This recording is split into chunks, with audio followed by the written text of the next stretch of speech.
did you have the same experience as me, that the first time you read it, it's like, oh, what are they talking about? I don't get it. I just don't get it. My intellect was not coping with the language because my spiritual awareness hadn't opened up enough. So that's how I felt when 9 was talking to me. Like, I knew she was talking truth, but it felt like it was just going a little bit above my head. But I still wanted to be in her presence because she was such a loving, beautiful being. And Charles, this interesting story with Charles. Charles, so when the 9 had quite an experience. She grew up in England, and she was raped at age 19, got pregnant from the rape. Her family, the guy's family and her family said, you've got to marry this guy now. They had 2 kids together. He was an alcoholic, and he burned through a lot of money, had a lot of affairs, and then got a fabulous job offer in South Africa. So that's how she ended up going from England to South Africa. They had 2 kids. They landed in, I think, the port of Durban. And then he said he's going to make a phone call to the person who's supposed to pick them up. He disappeared. She never saw him again. So she had 2 kids, and she met a man called Des. And Des was very protective, and he would take care of her. And she moved in next to Des, I think. They lived next door to each other for a while. And they would take care of each other's kids, and then they eventually got married. So Charles was Des's son. So she ended up being like not an official stepmother, but she was the mother while Charles was growing up. He was a teenager when she met him, and eventually they married. So 9 is 16 years older than Charles, and when he was 25 and she was 41, 9 divorced Des, married the son Charles, and the 3 of them all still continued to live in the same house, but Des moved into a separate room, and Charles and 9 then shared a bedroom. So really, really, really unusual relationship. But these 2 recognized each other. They knew they were from the same place. And Charles, I always thought Charles was a Saturn as well. Now I'm not so sure. I've talked to 9 recently, but Charles is a universal being, and he was conscious from birth. So on the table where his mum gave birth to him, or I don't know what you call it, maternity ward, he remembers everything about his birth. The doctor, what the doctor looked like, what happened, what is the mum and the nurses and everything that was going on around. He remembers everything in detail. So he was conscious from the moment he was born. I tend to think that Jesus the Christ might have been that way as well.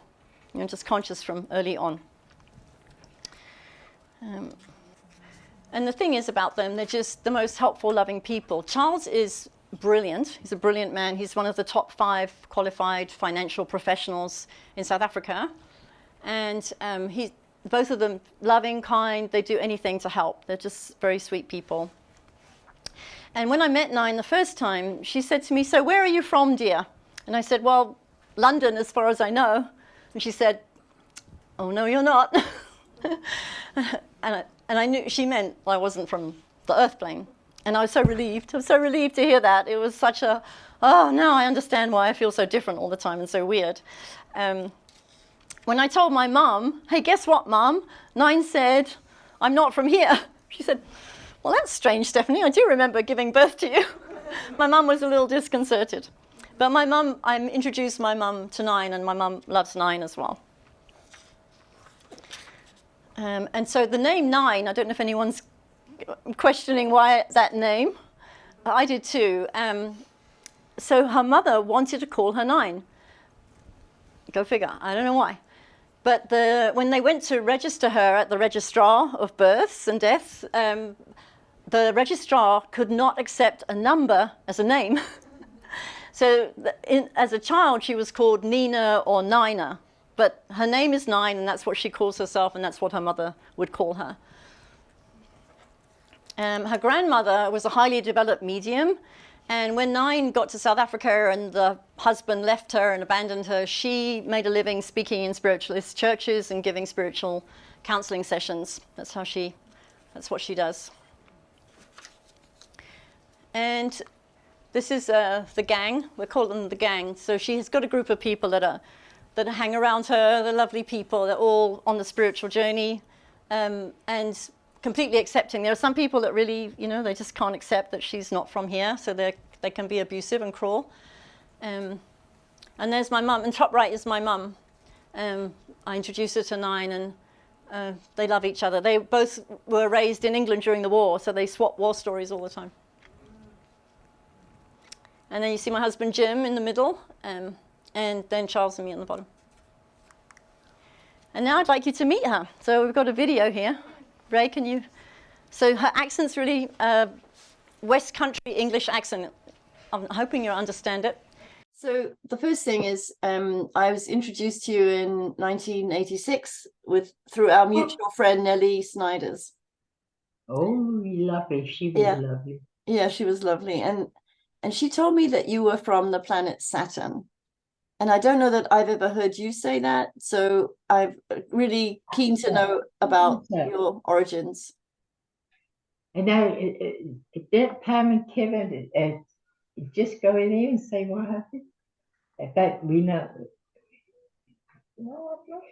What did I say about Saturn, of where I get my things, and we have the way in which I get the contacts from?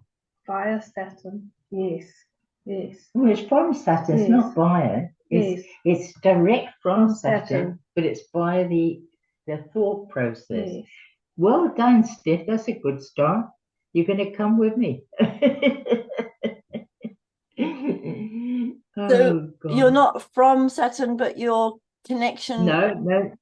Can I just break in there? Is that what you'd like me to say? Yeah. I chose Saturn in this actual planetary circle, you know, from Jupiter and all that. And they asked me which I would like to feel that I would be if I walked the Earth plane. Because I didn't come back to learn, Steph. I came back to help people open their minds. Right. You know that. Right, yeah. And that's what happens. So in other words, I'm in contact with all the planets in the solar system, but mostly they're getting together because the energy comes through a lot from Saturn-Jupiter mix. Oh, okay. And you see a lot of people, I don't know how to explain it in Earth language. We've got a male and a female, you know, sort of in what we know. Yeah. And the wonderful part about the solar system, when I said that, no, I wouldn't mind coming into the solar system, is because the unity on Saturn and Jupiter, then the other 2-3 planets around it, we're more predominant than the ones around it. So this is why I moved into to do it through there. I don't know if that makes sense, does it? Yeah, it's not what I was expecting to hear. So now I've got a different line of questioning. Oh my Lord! Sorry if I. No, it's all good. It's all good. So when you say they, you said they asked me. Who are you referring to? I'm referring to what we would say, the coming down from the father, the mother, oldest brother and sister. And it comes back and they stand in a reflection of unity of where and how their creation has been taken down through the energies in reflection of where and how it's like belonging to a family at the top. But it's like, you know, it's as above, so below. At age 9, I remember you told me you had some kind of inner awakening, and that's what I'm keen to find out more about. Well, with those soldiers, no, the awakening was with those soldiers. I realized how little they knew about anything, because they used to say to me, come on, Titch, he said, you know, they would say or call me all funny little names, Dolly or Titch or something. What's going to happen to me if I don't come back? And it was just drip talk, you know. I used to say, well, if you don't come back, you just have to carry on the journey. But we haven't got one. We're dead. I said, no. This the gateway to the stars, and that book came out years after. And I used to say jokingly, oh, there's a gateway that goes to the stars, so you find yourself at the ease within that you don't breathe anymore. I was so funny when I look back to it. Because I didn't know how to explain it, you know. I was talking adult and trying to be childish.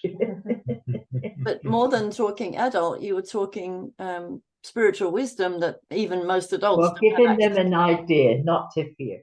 As I listen to you and get a sense of your life journey and just seeing how you've been brought into places where you can be a healing force for Yeah. people going Well, that's through. what we volunteered for. Yeah. Me and a couple of others volunteered for that. Would you say And the so chance did that lovely woman. What was that lovely woman that used to go up on the mountains? Elizabeth Clarke. That's what we all came back to try and help, you know. Yeah, And yeah, then she was taken in to so-called save the planet yeah. because they had a son between them, and then he just brought her back and left her. He never it came for her again. Mm-hmm. And I think it's because the planet couldn't have survived us. I don't know. I don't know. Yeah, I've got her book, and Yeah, she's lovely. She was the movie's coming out soon as well. Beyond the Which Light one? Barrier. The movie of the book is coming out, so the Oh, documentary has really? been made. Yeah, it's already available in South Africa, Oh, and it's yes. coming out here in October 6th, which is perfect. How and when in this life, in this physical journey, did you know that you had a link with Saturn? When did it become clear to you that? I didn't talk about the plans. I just knew I came from outer space. Can I put it like that? And I used to sit in bed before I was 9 in the war. I used to sit underneath the table and just say, "Take me home." With the bombs, and we were on the aerodrome, as I said, when Dad had to take off there. I knew I came from outer space. Let's put it in a whole thing. I know I wasn't off this earth plane. Mm-hmm. Yeah. And everybody else did. They were very I was very privileged. The people around me, even in junior school, were very respectful of me. I've had a lot of insults from people, but it doesn't matter. When they don't understand something, you know, Steph, they'll make something up. Yeah. You know, they have to get something back at you because they're upset themselves or anything. Yeah. I Yeah. can't be bothered to run two people's life, you know. Yeah. I just know from Jung, I'm passing through. Don't stop the train. You get off every now and again, and you go for it, and then you go on another bit, you know. So Nine became an author. As a medium, she, without wishing to or wanting to, she started to channel a young man who died in a car accident.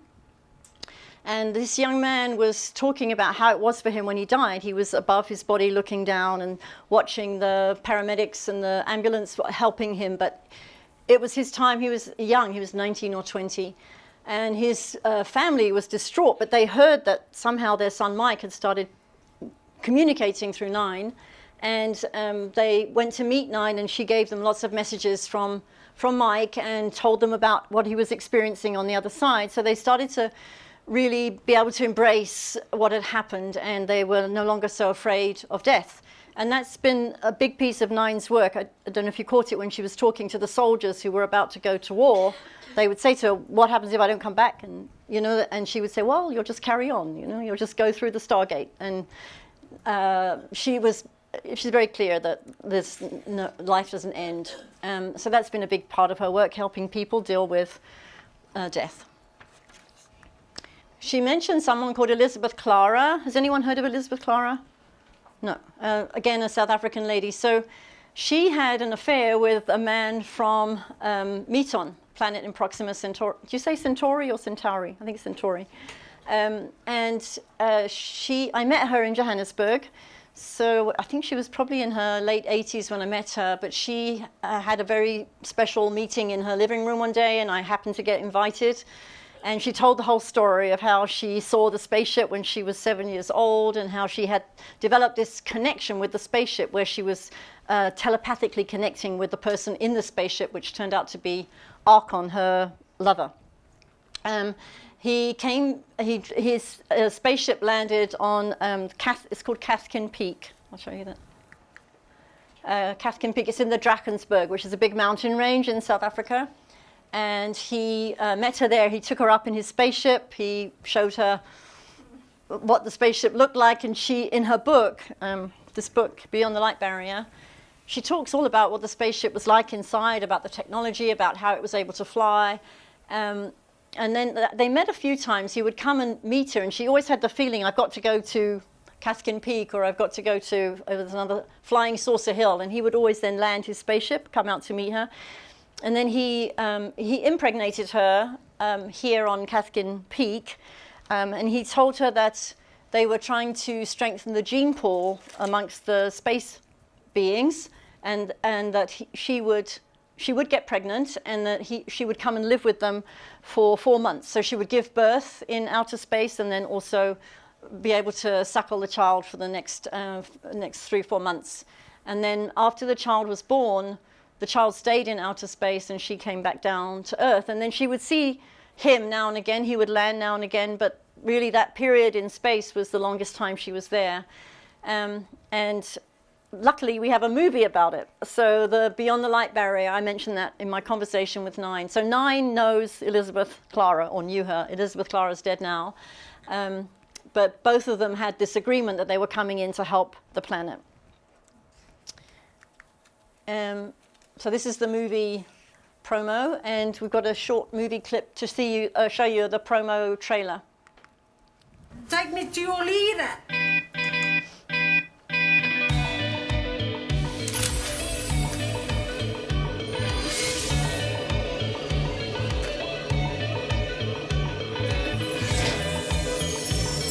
On your marks, get set, go. We're the only people on the planet now.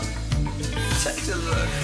There's not another soul around. I was 7 years old, and the sun had just set. This enormous craft came across the sky. I felt that this was the beginning of a tremendous destiny.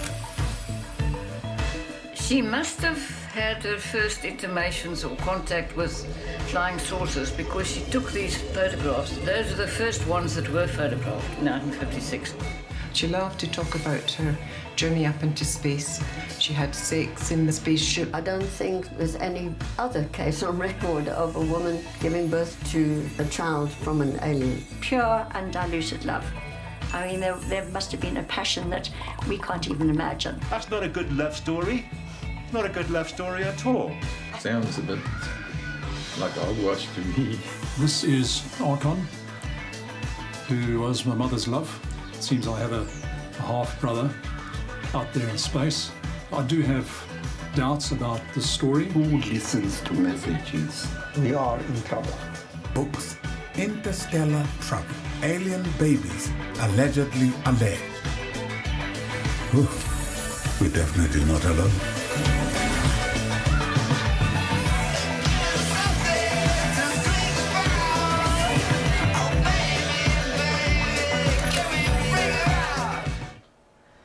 So very interesting, and it's out on Amazon Prime. It came out on the 6th of October, so you can watch it.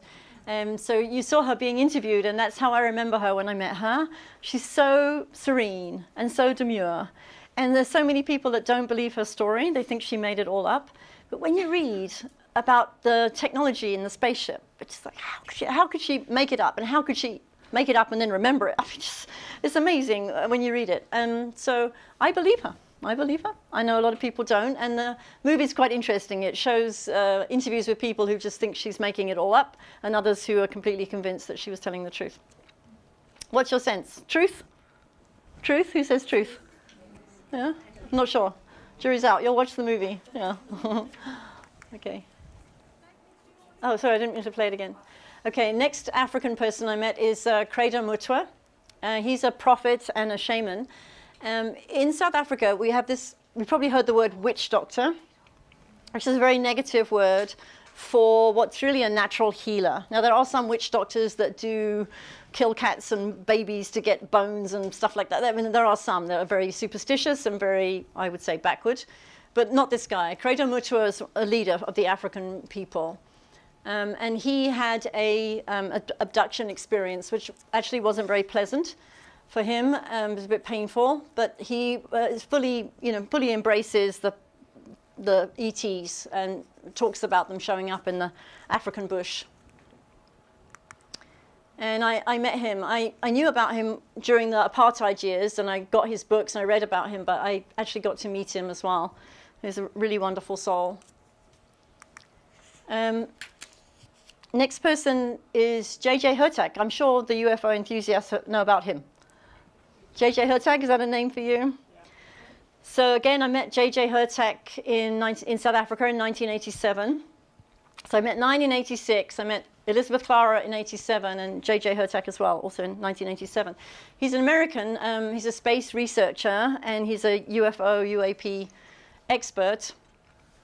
And he did a weekend workshop, and my friends from my church actually encouraged me to come because they knew I was interested.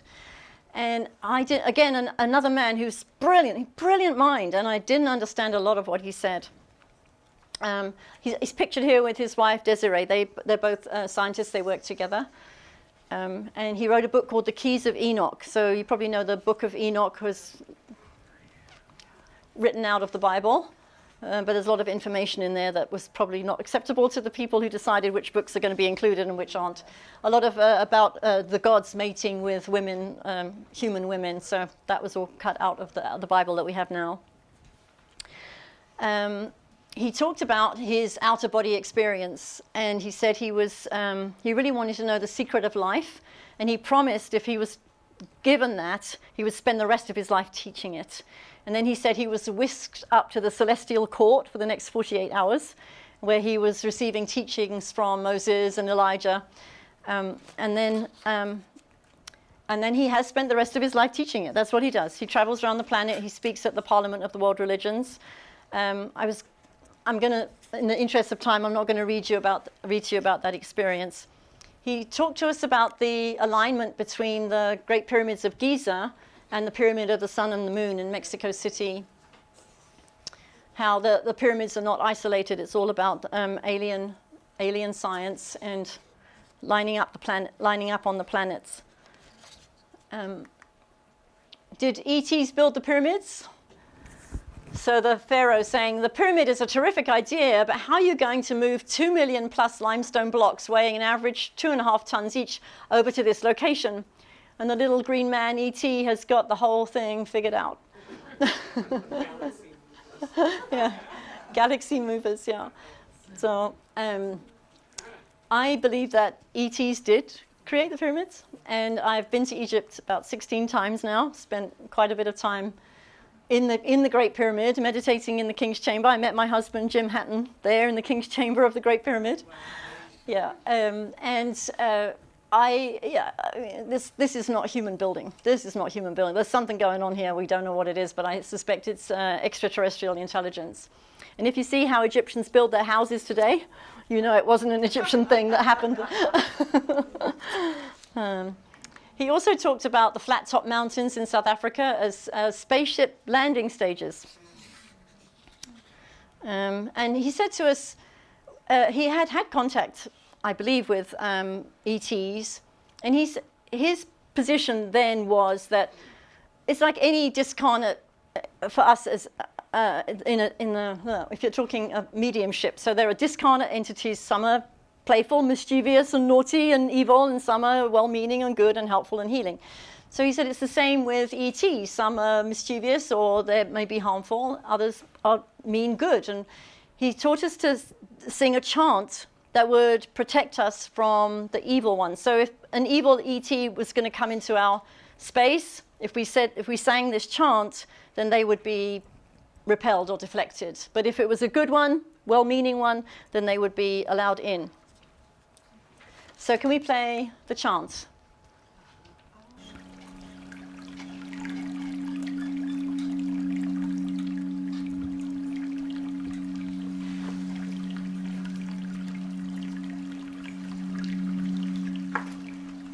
Kadosh, Kadosh, Kadosh, Adonai Sabaoth.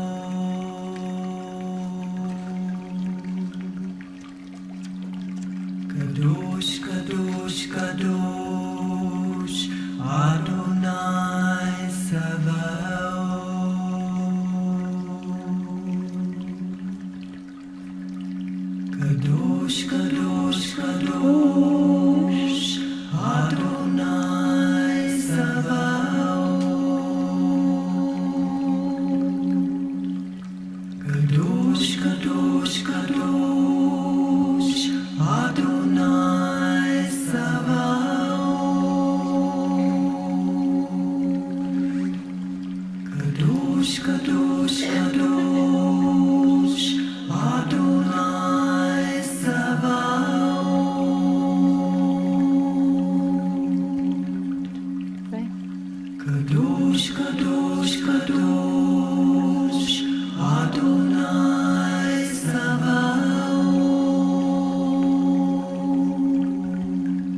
wonderful, huh? After the workshop where I learned that mantra, I would do it every day as a discipline, and I had miracles. So I offer it to you. Yes. That quote below, is that the translation? Yes, Adonai, Adonai, Kadosh, Kadosh, Kadosh, Adonai Sabaoth is holy, holy, holy is the Lord God of hosts.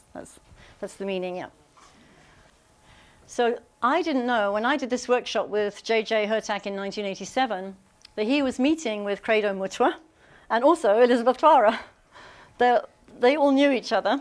And let's see, next one. I'm not going to go through that. But Desiree and J.J. Hurtak, they're really wonderful beings, and they have an organization called the Academy of Future Science. So their message to the universe is we're all connected. We need to do what we need to do to be connected, in love with each other, and take care of the planet. And then I met him at the Parliament of the World's Religions in Chicago. So I saw him across a crowded room. And I thought, I know that guy, I know that guy, I know that guy. And last time I'd seen him was 1987, and then 2023, then I met him again. So lovely. You can see his face. I love his face. He's so playful. He's got this lovely twinkle in his eye. He's just a guy who really seems to love life, and his journey is so interesting. And I want to play a little bit of this. Is that right, Jordan? Yep. This is the Voice of Africa. This is Credo Mutwa. And so J.J. Hurtak made this documentary about Credo Mutwa.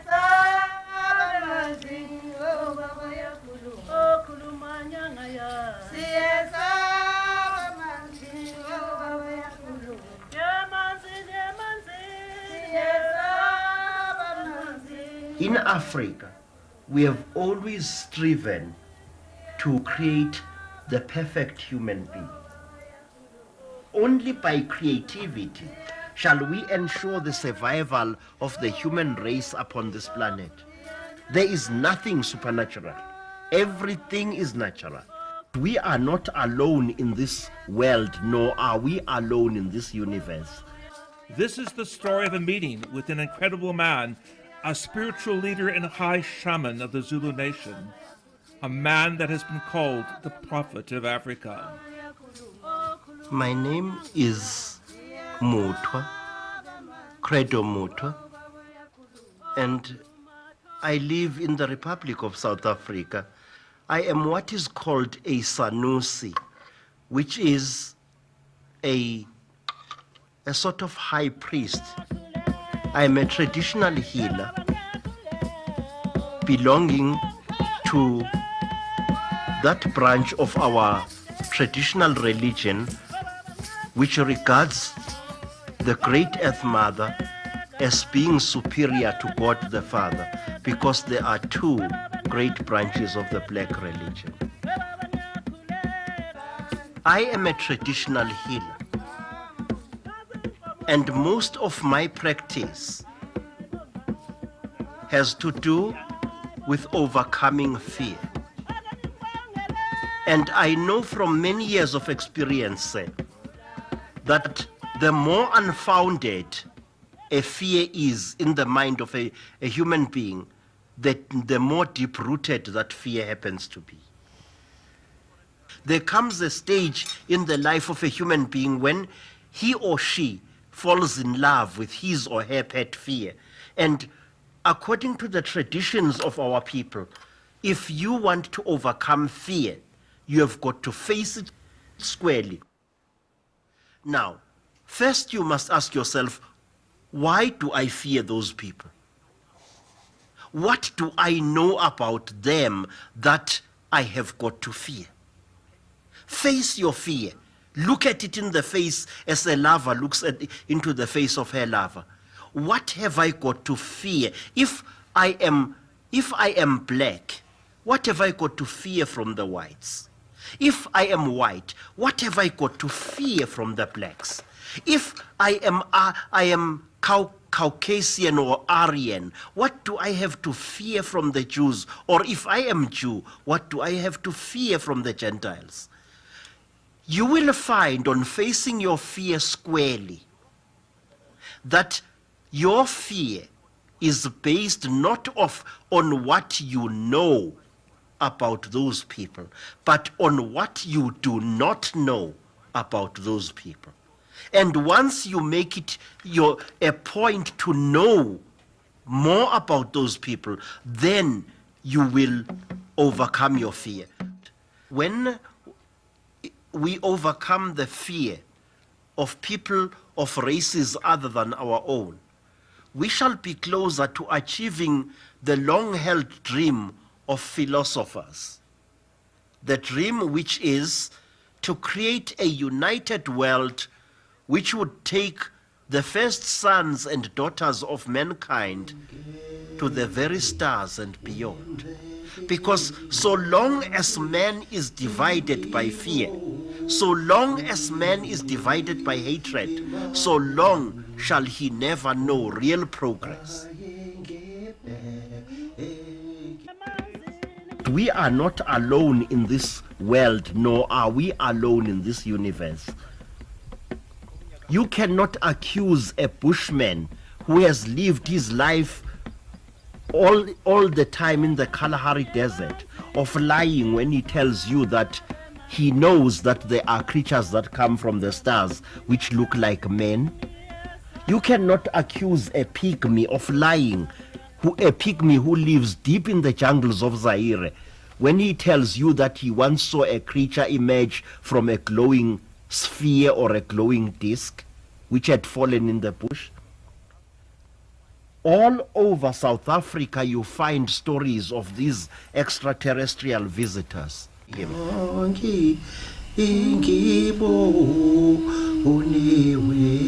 Behind life, there is something fantastic.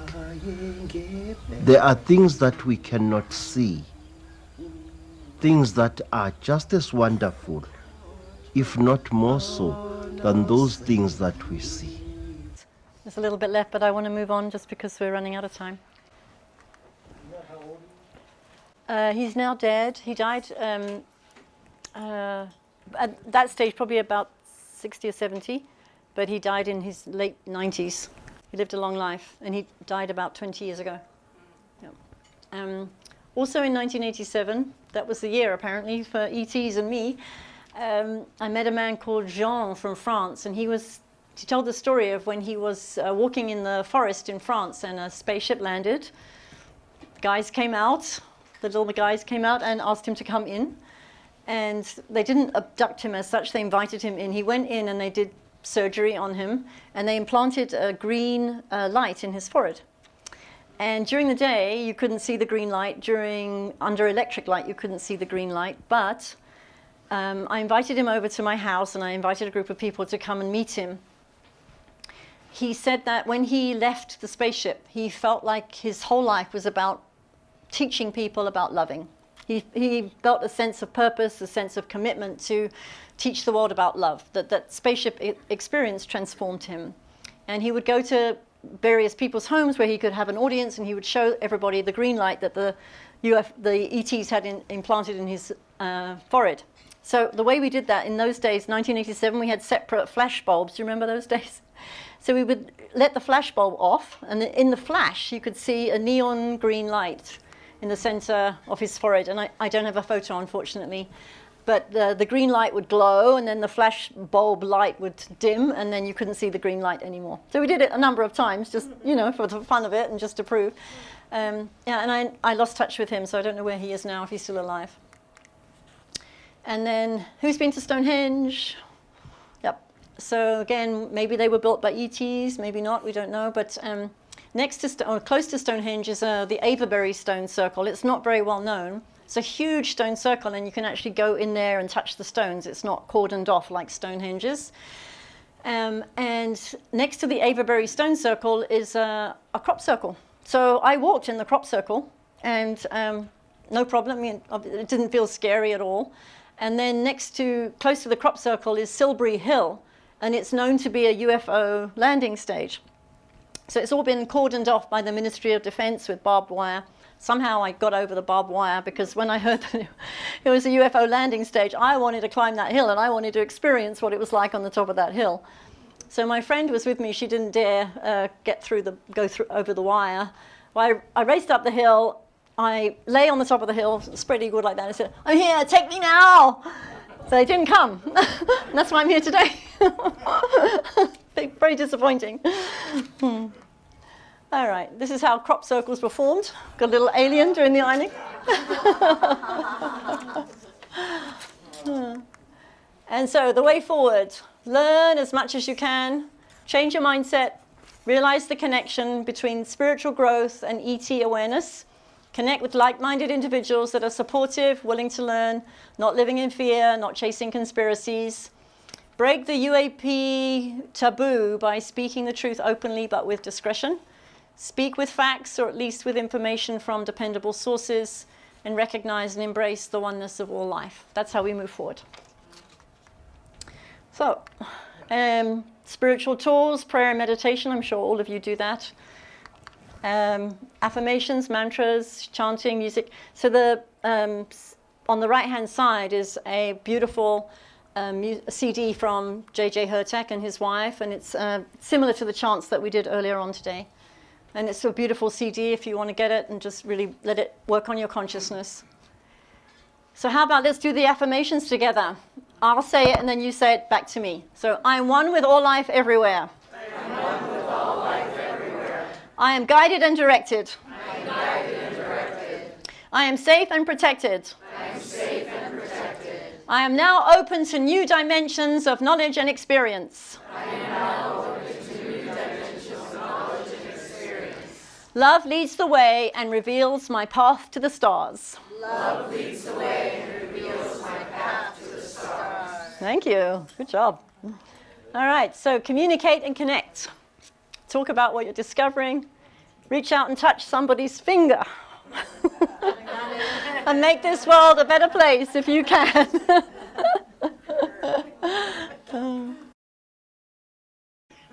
So, we have the power.